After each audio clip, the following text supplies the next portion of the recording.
Hi, it's Akira here for Flow Fridays, and this poem is called Ecological Pathology.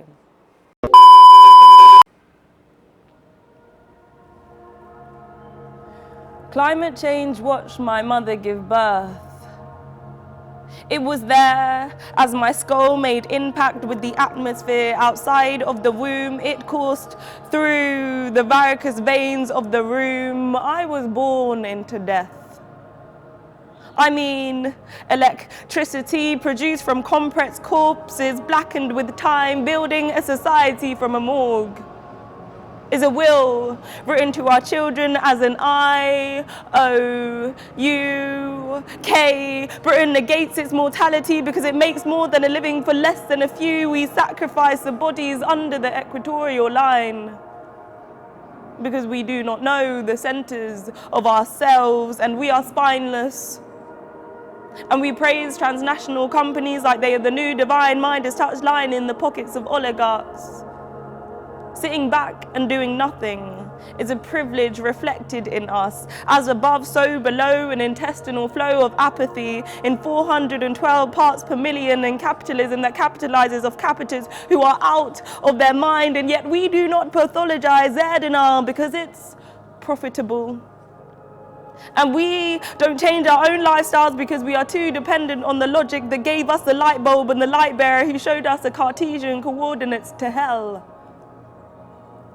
I mean, the underground wells of oil reserves and inferno forest fires. And maybe our own diets are too fruitful for us to notice that we do not harvest our power or deem ourselves decision makers anymore. And so, boardrooms of males who are out of touch not only with nature but with themselves are given the seed to grow our economies, with credentials of elitism, deep-seated exploitation, and exteriors like the Canary Wharf knives that cut our skies in two.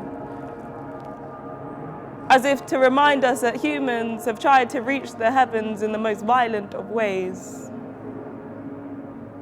Climate change is an inner and outer war.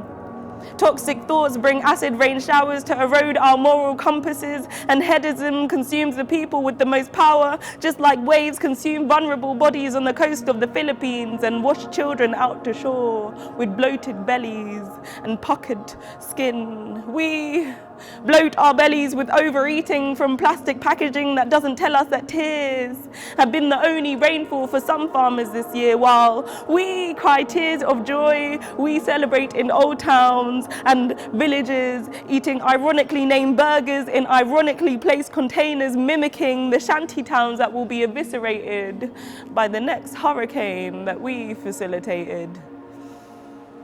We trade in lives for our luxuries.